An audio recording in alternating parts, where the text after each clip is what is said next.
मेरा नाम शम्स इफ्तिखार है। मैं पाकिस्तान का नेशनल कराटे चैंपियन हूँ। मैंने पाकिस्तान में तकरीबन 2012 में शुरू किया था कराटे।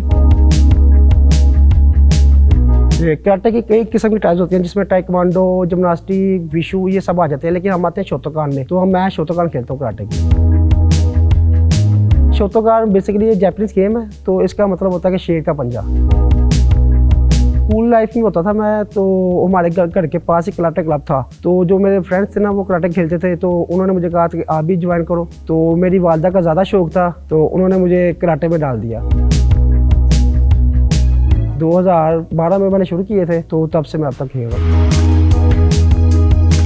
सबसे पहले मैंने डिस्ट्रिक्ट लेवल पे शुरू किया था लाहौर की तरफ से। उसके बाद मैं प्रोविंस लेवल पे शुरू हो गया, पंजाब की तरफ से खेलने लग गया, जिसमें ये मुख्तलिफ सिटीज आ जाते हैं, गुजरांवाला, साहिवाल, लाहौर ये आ जाते हैं। फिर मैं ये खेलता रहा।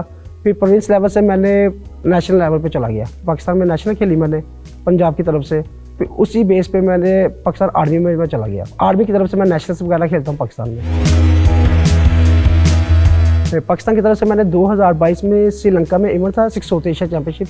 2 इवेंट्स में मैंने पार्टिसिपेट किया था, जिसमें मैंने मेरी फर्स्ट फाइट थी श्रीलंका के साथ, उसको मैंने विन किया। उसके बाद सेकंड फाइट मेरी थी नेपाल के साथ, उससे विन किया। थर्ड मेरा फाइनल था इंडिया के साथ। तो मेरी इंजरी हो गई थी, जिसकी वजह से मुझसे फाइनल खेला नहीं गया, तो मैं इस तरह सिल्वर हुआ था। फिर टीम फाइट हमारा एक इवेंट होता है, उसमें हमने पहले बांग्लादेश को बीट किया था। बांग्लादेश को बीट करने के बाद हमने फिर श्रीलंका को बीट किया। फिर फाइनल हमारा इंडिया के साथ था, तो उससे हम लूज हो गए थे एक फाइट। स्टार्टिंग में काफ़ी एफर्ट थी, हमारे पास मैट नहीं होता, तो हम ज़मीन पे करते रहे हैं, तो पाँव हमारे चल जाते थे ज़मीन पे। फिर वो काफ़ी मुश्किलात रही हैं, लेकिन आस्ता आस्ता हमारे पास मैट आ गया, हम उस पर ट्रेनिंग शुरू की है। आगे की मेरी सोच ये है कि मैं आगे वर्ल्ड चैंपियनशिप आ रही है, उसमें पार्टिसिपेट करूँ। इस्लामिक गेम्स में हमारी गेम होती है, उसमें मैं पार्टिसिपेट करूँ पाकिस्तान की तरफ से। उसमें मैं गोल्ड मेडल लूँ, अपना भी नाम रोशन करूँ और अपने डिपार्टमेंट को भी करूँ, पाकिस्तान का भी करूँ। पहले पाकिस्तान में कराटे का रुझान बहुत कम था।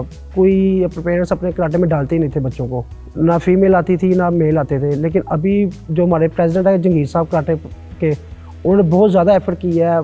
तो अभी हमारे रिसेंटली जूनियर चैंपियनशिप हुई है कराची में। पहले पाकिस्तान में कराटे का चैंपियनशिप होती नहीं थी जूनियर में, बच्चों लेवल का, तो अभी उन्होंने वो भी करवाई है।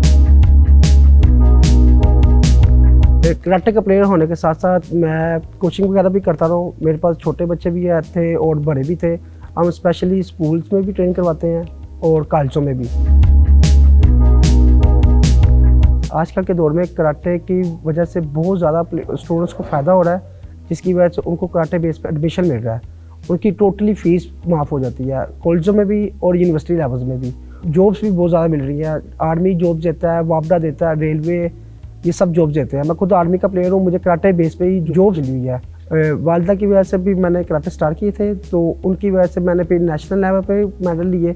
नेशनल लेवल से मैंने इंटरनेशनल लेवल पे भी मेडल लिए पाकिस्तान की तरफ।